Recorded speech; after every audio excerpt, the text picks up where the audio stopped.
मी काय सांगावं राजे? अंगद नावाचं त्या ठिकाणी वानर, हनुमंत नावाचं वानर, अशा असंख्य वानरांनी आपल्या वनामध्ये, मधुवनामध्ये अतिशय त्या ठिकाणी काय केलंय? आपल्या वनाची नासाडी केलेली आहे, असा तो दधिमुख बोलतो. वृक्षराज तुझा पिता, तैपासुनी वन रक्षिता, वनावरी माझी सत्ता, तुझही मागता मी न देई. आणि त्यावेळेला दधिमुख सांगतोय, राजा तुझे त्या ठिकाणी वडील असणारे वृक्षराज, त्यांच्या काळापासून याचं मी रक्षण करतोय, या वनाचा मी सांभाळ करतोय. आणि हा सांभाळ करत असताना मी कुणालाही या वनामध्ये आतापर्यंत स्पर्श करू दिला नाही. आणि आता मात्र हनुमंतानं, अंगदानं, अशा असंख्य वीर, मगाशी संख्या त्या ठिकाणी सांगितली नाही, पण रामायणामध्ये संख्या सांगितली. भाषेवा उठा आता प्रभू राम. वा वा, धन्यवाद.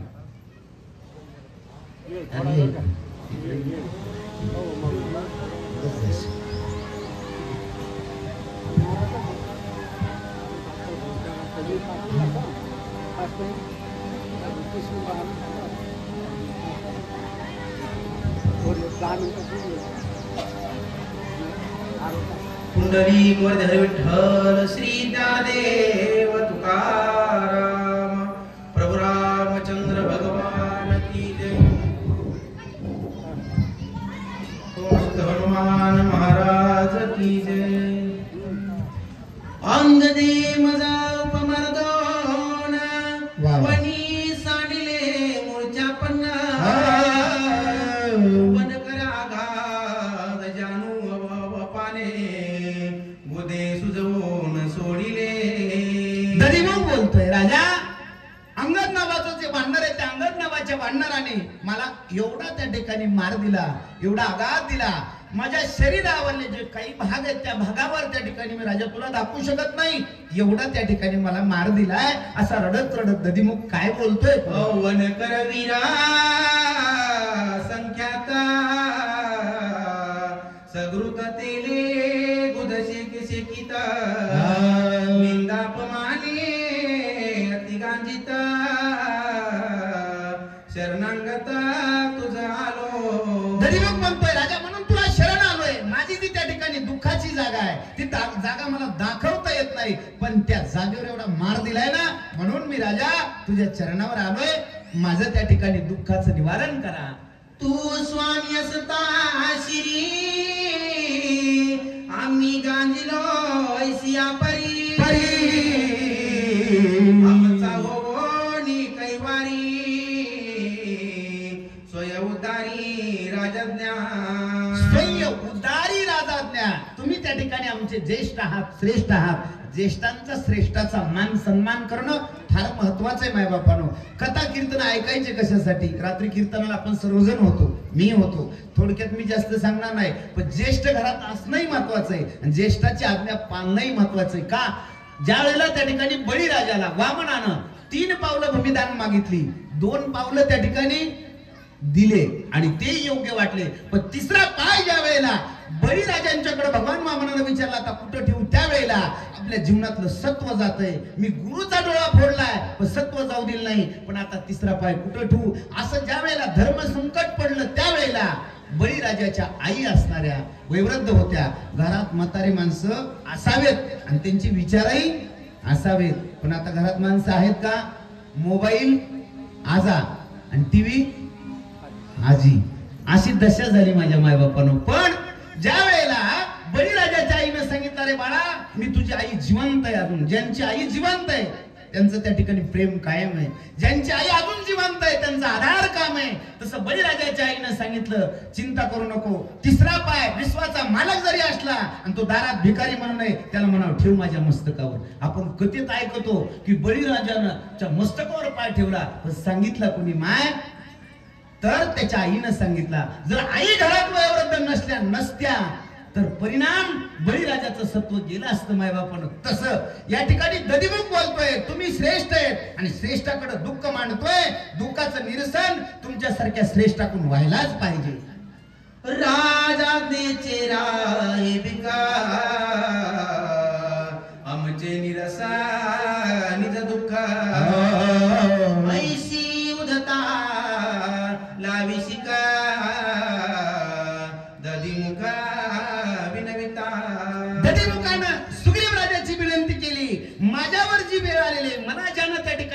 दिलेलं आहे त्याला शिक्षा करणं राजा तुमचं काम आहे आणि मी विनंती करतोय तुमच्याकडं ऐकोनी नदी मुखाचे वचन सुग्रीवा दोघे वीर विचक्षण कार्या कारण लक्षक. आणि ज्या वेळेला दधीमुखाचं हे वचन ऐकलं त्यावेळेला सुग्रीव राजानं विचार केला आणि विचार करून काय करतात सुधी तत्रशित परदेशी वानर पिढिले उपवासी साधिले सीता शुद्धी वन भक्ष्यासी तरी दिधले.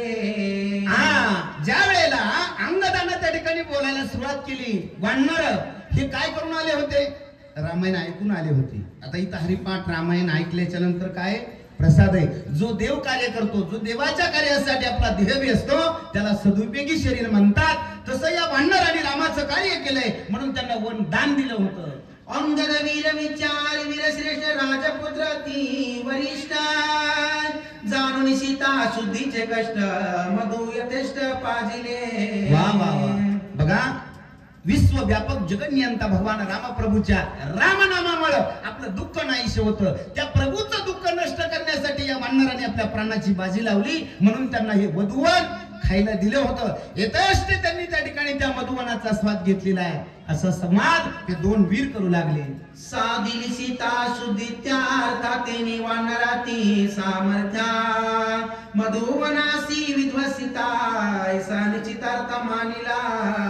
ऐसा निश्चितार्थ मानिला मी मानलंय पण त्या मानण्याला काही अर्थ नाही. वानराने चांगलं काम केलंय. चांगलं काम केल्याच्या नंतर त्याची वाहवा जरूर करावी. चांगल्याचा त्या ठिकाणी गौरवोद्गार जरूर करावा. तसं त्या वानराने आई जानकीचा शोध घेऊन विश्वाच्या मालकाला सुखी केलेलं आहे. हा मनस्वी आनंद त्या आनंदाच्या भरामध्ये त्या वनाचा आस्वाद त्या वानराने घेतला. ज्याचे कार्य न साधे जाण सदाचा हिन दीन मुखी गुणी नदी गे वचना काळे वदन तयाचे काळे वदन तयाचे.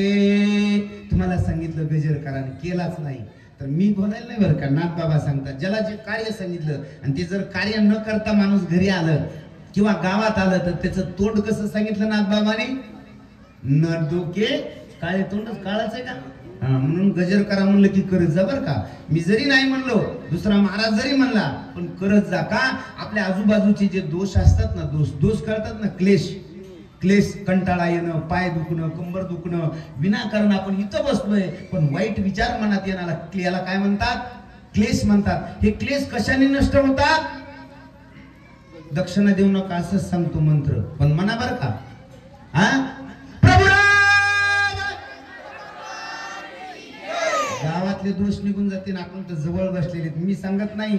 तुका म्हणे काय वर्णियली कीर्ती नाम रूप घोष जातील ते दोष तू का म्हणे. आता हे काय कोणी पाहुणे लिहिले का आपल्या अजिबात नाही.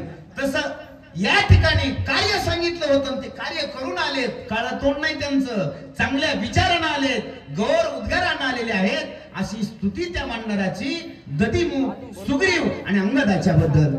कायन साधे जयासी मुख दाखविताला जतयासी मुखी उत्तरे तयामसी सामर्थ्य त्यासी असेना. ज्यांच्याकडून कार्य होत नाही त्याला सामर्थ्य नाही म्हणतात असे नाथ बाबा सांगू लागले. सीता शुद्धीला दली करी म्हणून मधुवना माझा वानरी केली अपंपरी मारामारी वन करा. जानकी आईचा शोध लागल्यामुळे वानराचा आनंद गगनात मामिनासा झाला म्हणून त्या वनामध्ये त्यांनी काय केलं मारामारी केली. जांबवंत मंत्री येते अंगद वीर त्यादभूत सीता शुद्धी केले हनुमंते मज निश्चिते मानले. तुम्हाला माहित नाही संवाद सांगतात ना बाबा. एका जनार्दनी राम करी चिंता बोलाविले नळ नीळ वीर जांबवंता अंजनीच्या सुता दाबत ये रे डोळे मुगडोनी माझ्याकडं पाहिरे. हे दुःख झालेलं रामाला आणि ते दुःख या वानराने नष्ट केलेलं आहे म्हणून आनंद. हनुमंते सिद्धी केले सकळ निश्चय शोधली जनक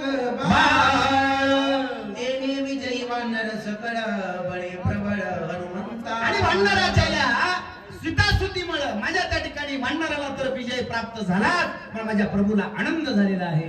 हनुमंता वाचून अनेक न साधे सीता चिद्रत्न सीता शुद्धी साधुनी पूर्ण मधु वन बक्षिले. मधुवन बक्षिले कशामुळे मिळालं? हे रामप्रभूचं कार्य केलं, रामप्रभूची कृपा प्राप्त झाली, जानकी आईचा शोध घेतला, म्हणून या मधुवनाचा स्वाद या वानरांनी घेतलेला आहे. सीता शुद्धी झाली पूर्ण सुग्रीवानी लक्ष्मण निश्चय करुनिया आपण कृत कल्याण पावले. किती वानर होते? मगा माबा म्हणले संख्या नाही, पण संख्या आहे मायबापानं. 18 वानर आहेत, 56 कोटी रीस आहेत आणि 72 कोटी गुलामकुळ आहेत. एवढ्या वानराला आनंद झालाय का?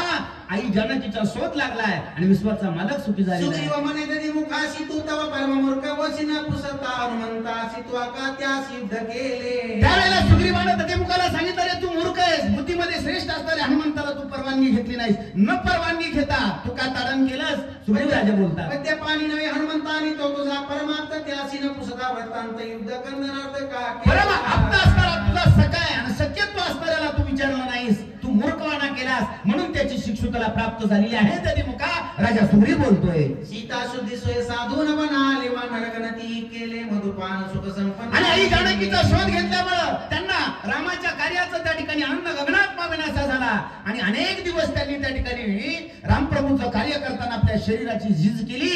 त्यांना हे मधुवन साप दिसल्याबरोबर त्यांनी त्या आनंदाच्या भरामध्ये त्याचा स्वाद घेतलेला आहे. तुझं जो दिला अपमान तो क्षमा करावा माझा लागो रंगदासी तू भेटून. सुग्रीव राजा म्हणतोय, अरे तुला जो प्रसाद दिलाय वानरांनी, तुला जरी त्या ठिकाणी दुःख दिलेलं असलं, ते दुःख माझ्यासाठी तू सहन कर दधिमुखा.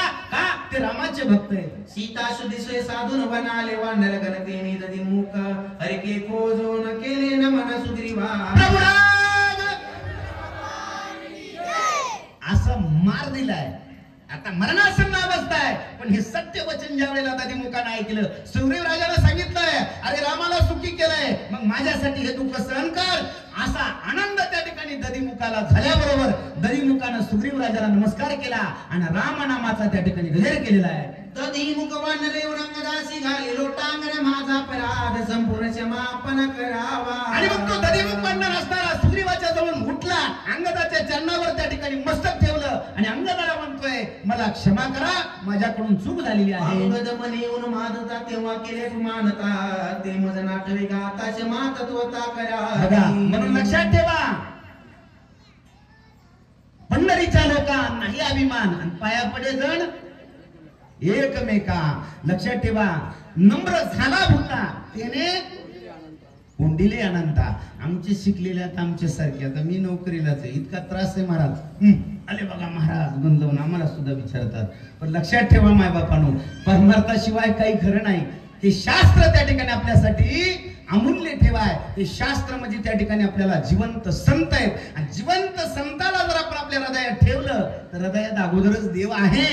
तसं या ठिकाणी दधिमुखाला त्या ठिकाणी पाहून अंगद बोलतोय, अरे तू शरण आलास ना, आता शरण आल्यामुळं तू जे ताडण केलंस आमचं ते मी विसरलो आणि तुझ्यावर कृपेचा हात ठेवतोय. अंगद बोलतो दधिमुखाला, अभिवंदन हिर हिरा लिंगन अंगदे दधिमुखासी जाण समाधान स्वान. ज्या वेळेला भाव एक झाला, एक भाव झाल्याच्या नंतर वैर विसरत आणि ज्या वेळेला वैर विसरत त्यावेळेला काय होतं? तुम्ही आले दिशेता सुदिशे परमसुखा सुग्रीवासी शीघ्र बोलाविले तुम्हासी श्रीरामासी भेटावया. आणि मग एकमेकाला क्षेम आलिंगन दिलं आणि त्या अंगदाचा आणि दधिमुखाचा संवाद होतोय. आपण सर्वजण त्या ठिकाणी आता प्रभू राघवांची भेट घेतोय आणि प्रभू रामाचा आशीर्वाद आपल्या सर्वांना प्राप्त करून घ्यायचा. श्रीराम प्रेम वानरात जरिया झाले म्हणून मत तरी राम नाम समस्मरत विवडित पदमद भरे. अंगद सांगतात दधिमुखा, या मधुवनामध्ये जरी वानराने आस्वाद घेतला असता, पण राम कार्यामुळे वानर सर्व त्या ठिकाणी कसे समाधानी. आणि ज्या वेळेला समाधान होतं ना त्यावेळेला काय करायला पाहिजे? आपल्या जवळ जास्त धन झालं तर आपण काय करतो?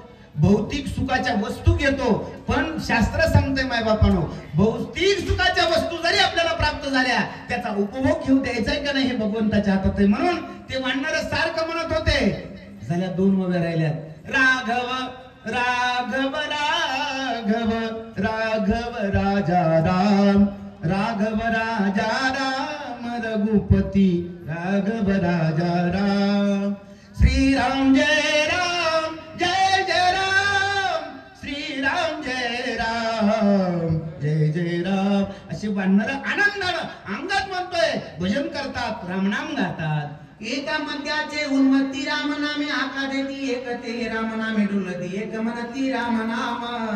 अंगात सांगू लागले, नुसतं रामनाम घेत नव्हते माय बापानो, तर काय करत होते, राम रसाची चवी. वानराला, माणसाला नाही. आता आहे का नाही ज्याची त्याला माहिती. राम रसाची चवी वानर आनरस रुचती किवी. आणि या मंडपात बसलेल्या सर्व माझ्या मायबापांना ही जर खात्री पाहिजे असेल तर ऐसे सुख वचली आहे, विश्वासे अनुभव पाहे. का राम म्हणता रामची होई जे, पदी बैसोनी पदवी घेई जे. असा अंगात सुग्रीव, दधिमुख, 18 पद्म, वानर, 72 कोटी रीस आणि 56 कोटी गोलांगोळ. किती आनंद असेल माय बापानो. सारखं उड्या मारू लागले, नाचू लागले. डुल्लत म्हणजे डोलू लागले. का परमार्थ करत असताना झाले बदनाम रामा तुझ्या पायी, चित्त घराकड लागत नाही. का डोईवर माझ्या संसाराचा माट हळूहळू चढते रामायणाची वाट.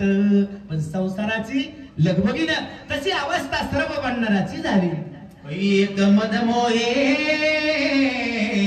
अडकडती एक राम नामे लडबडती.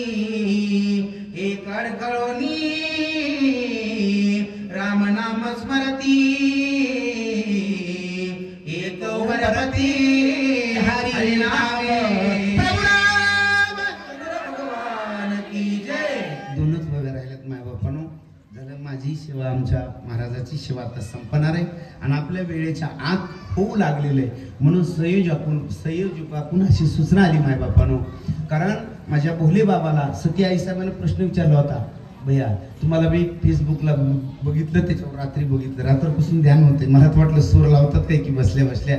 मी शाळेत ड्युटी करता करता त्यांना मी फेसबुकवर बघितलं. रात्री समाधान महाराज कीर्तन करताना ओ पीठी आणा असं म्हणलं की ते उठले. मी असं डोक्याला हाणून घेतलं. मी म्हणलं ते फेसबुकवरलाच माणूस आहे का. पण बघा देव दाखवतोय. शिवचरित्रामध्ये असा प्रसंग घडला बाबा, तुम्ही म्हणला तसा. काय प्रसंग घडला. माझे भोले बाबा, इथंही भगवान शंकराचं आहे ना अधिष्ठान. माझे भोले बाबा सतत रामनाम घेतात. ही तुम्हाला सगळी कथा माहिती. दोनच वगैरे राहिल्यात. संयोजकांना सांगितलं 15 मिनिटं बाकी, 2 मिनिटं आपल्याला रामनाम घ्यायचंय. मग रामनाम का घ्यायचंय आणि घेत असताना विश्वास किती असावा हे माझ्या पार्वती आई साहेबांना माझ्या भोले बाबांना विचारला होता. भोले बाबाला विचारलं, बाबा स्वामी तुम्ही सारखं रामराम म्हणता. हो पार्वती मी रामराम म्हणतो. मग काय म्हणलं तुझं पार्वती. अहो तुम्ही रामराम म्हणता म्हणून ज्याचं नाव घेता तो तुमचं पूजन करतोय. हो मग का करणारच ना, माझं का पूजन करणार नाही. त्यावेळेला पार्वतीने विचारलं तुम्ही रामराम म्हणता मग तुमचं पूजन करतात याचं काय कारण आहे. माझ्या भगवान भोले बाबांना सांगितलं माझा दृढ विश्वास आहे राम ह्या मंत्रावर. कोणत्या मंत्रावर. आपला आहे का विश्वास. राम या मंत्रावर माझा दृढ विश्वास आहे पार्वती. ती म्हणली कसं काय. आणि एवढे ह्या उपळी मधले लोक कथा ऐकतेत, महाराज आडू सांगतेत आणि ती का राम राम म्हणत नाहीत का. म्हणले त्यांचा जर विश्वास असेल पार्वती तर मी तुला अनुभव दाखवतो. म्हणली दाखवा. आता ते भगवान शंकर पार्वती उग नावाच्या भगवान शंकरानं पार्वतीनं असं नाटक करू नका. ते खरे होते. आणि मग काशीला गेले आणि एका चिखलामध्ये वैवरत अवस्थेमध्ये भगवान शंकरानं सांगितलं पार्वती मी म्हातारे स्वरूप घेऊन या चिखलात पडतो आणि प्रत्येक येणारा माणूस आला त्याला म्हणायचं तू रामनाम घेतोस का. ते म्हणला हो. तुझा विश्वास आहे का. आणि ते जर नाही म्हणला तर म्हणायचं आमचं म्हातारा तुझ्या चरी निघत नाही. बरं बरं म्हणली. मग उत्तर देतो. मग पार्वतीला तेवढंच पाहिजे होतं. लोकांना बघायला मजा वाटते का ऐकायला मजा वाटते. बघायला मजा वाटते. नवल बरं वाटतं. तसं माझ्या पार्वती आई साहेब वैवरत अवस्थेमध्ये म्हातारीचं रूप घेतलं. भगवान भोले बाबा चिखलात पडले आणि चिखलात पडल्याच्या नंतर हजारो लोक त्या काशीच्या ठिकाणी पवित्र गंगेत स्नान करायचे. स्नान झालं की माणसं वर यायचे. वर आल्याबरोबर त्यांनी बघायचं अरे बाबा आहेत पडलेले असा हात द्यायला जायचं. म्हाताऱ्या पार्वतीने म्हणायचं ओ बाबा काय उपळीमध्ये रामायण होतं ऐकलं का? हो, ते महाराज वरून म्हणत होता. नाही म्हणले त्याला कसं महाराज म्हणता येईल, पॅन्ट शर्ट. बरं, ते सांगणारा भावा म्हणत होता की राम म्हणत होतात का? हो. मग रामनाम म्हणत असताना त्या रामनामावर तुमचा दृढ विश्वास आहे का? त्या माणसाने म्हणायचं नाही आणि माघारी सरकायचं. असं सकाळपासून संध्याकाळपर्यंत 1000 लोक गेले, एकही माणूस म्हणला नाही की माझा दृढ विश्वास आहे म्हणून. मग संध्याकाळच्या वेळेला भगवान शंकराने आपलं रूप पालटलं, पार्वतीला सांगितलं, सांग पार्वती, मी रामनाम घेतो आणि मी रामनाम घेत असल्यानं भगवान रामप्रभू माझं पूजन करतात आणि मी त्यांचं भजन करतोय. पृथ्वी तलावर अनेक लोक रामनाम घेतात पण त्यांची दृढ श्रद्धा नाही म्हणून त्यांचे त्या ठिकाणी पूजन देव करत नाही. लक्षात ठेवा. तसं या ठिकाणी मी गोवीच्या बाहेर जात नाही किंवा जाणारा नाही. माझ्या सुग्रीवानं सांगितलं, बाबा अंगदानं वानरानं सर्वांनी जानकीचा शोध लावलाय, पण शोध लावून ते थांबले नाहीत. तर त्यांच्या अंतकरणामध्ये रामनामाचं जे त्या ठिकाणी बीज आहे, रामनामाचा जो मंत्र आहे तो त्यांच्या प्रत्येक रोमारोमामध्ये त्या ठिकाणी भरलेला आहे. आणि ते उपाशीपोटी घेतात, खाऊन घेतात, कर्तव्य करत असताना घेतात, रात्री घेतात, दिवसा घेतात. मग सगळ्यांनी घ्यायला पाहिजे का नाही? जर घ्यायला पाहिजे असेल आणि आपले क्लेश नष्ट करायचे असतील तर माझ्या मायांनो बापांनो फक्त एकच मिनिट सर्वांनी त्या ठिकाणी माझ्या पाठीमागे म्हणा बरं का. हा, म्हणणार आहेत का नाही? एकदा गजर करा. हा, प्रभू राम. बरं, 2 वव्या घेऊन पुन्हा घ्या म्हणायले, पण जास्त आवाज इकडे आला बघा, ह्याला वाटायला घेवा, ह्याला वाटाणा घेवा म्हणून. बरं, घेऊ आपल्यासाठी घेऊ. हा, वाचा.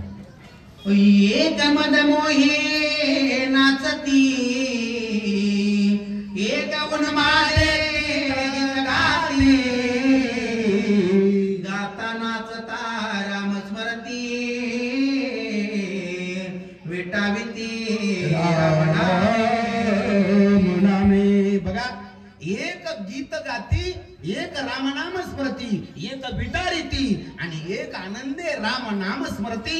असं त्या ठिकाणचं दृश्य नागबाबा वर्णन करतात. वानर देखो निमदन म्हणता, हनुमान रामकारी उद्यत, वंदावया श्री रघुनाथा, शीघ्रवता निघाला. वानर ज्या वेळेला त्या ठिकाणी रामनामामध्ये डुलू लागले, बेधुंद झाले आणि बेधुंद झालेल्या वानराची स्थिती पाहिली, राममय झाली. माझ्या हनुमंतरायानं पाहिलं आणि हनुमंतराया सावध होते. माणसाने कसं असायला पाहिजे? सावध असायला पाहिजे. हनुमंतराया त्या ठिकाणी रामप्रभूच्या सेवेसाठी, रामप्रभूच्या कार्यासाठी पुढे जाऊ लागले. स्वस्ती श्री भावार्थ रामायणे सुंदर वानर मधुर वन विध्वंसो नाम चतुर्विंशोऽध्याय. प्रभु राम भगवान की जय. श्री राम जय राम जय जय राम म्हणा. वा वा, खरंच एवढा आवाज आहे का? तुम्हाला वाटत असेल तू एक आडायलास माईक पुढे, माईक बंद करतो माझा. हे बघा, श्री राम जय राम जय जय राम,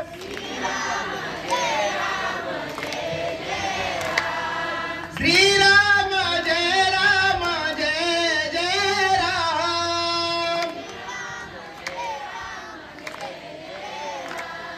श्री राम जय राम जय जय राम, श्री राम जय राम जय जय राम.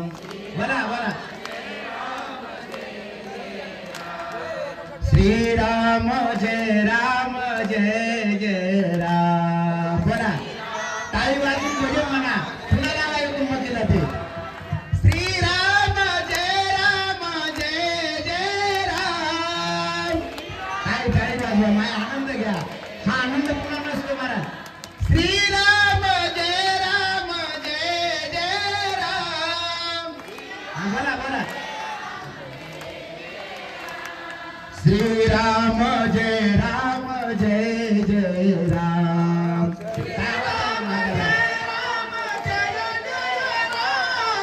श्री राम जय राम जय जय राम. जास्त येते बघा.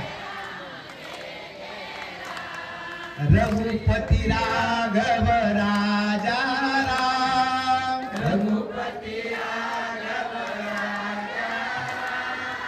पतित पावन सीताराम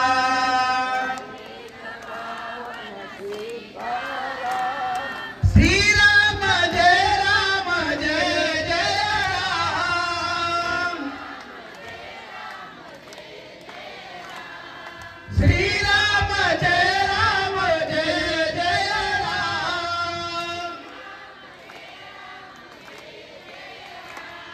राघव राघव राम राघव राघव राजा राम बोला बोला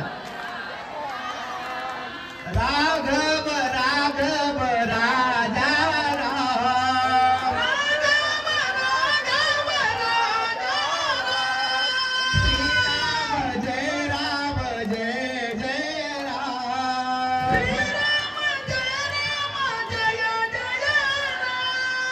एकदा त्या मामासाठी टाळ्या वाजवा कारण आपल्याला लाज वाटते हा तर माझा सुद्धा आवाज त्यांच्यापर्यंत जाय ना किती आवाज असेल ती पिटी सुद्धा बंद पडत असेल त्यांच्या आवाजाला श्रीराम जय राम जय जय राम वा श्रीराम जय राम जय जय राम बोला श्रीराम जय राम जय जय राम खाल्ल्या स्वरात श्रीराम जय राम जय जय राम आता उचलून बघा इकडे बघा ही किती म्हणाले ती कुठले असं वाटायलंय उठावा आणि त्यांचा असा आवाज बांधून आमच्या माझं घराला न्यावा इकडे बरं का तुम्हाला ऐकायचं का थांबा तुम्ही म्हणायचं नाही थांब्यापासून आपला दाखवा बरं द्यायला आवाज श्रीराम जय राम जय जय राम आमचं शिकून बघा कसा आवाज आहे श्रीराम जय राम जय जय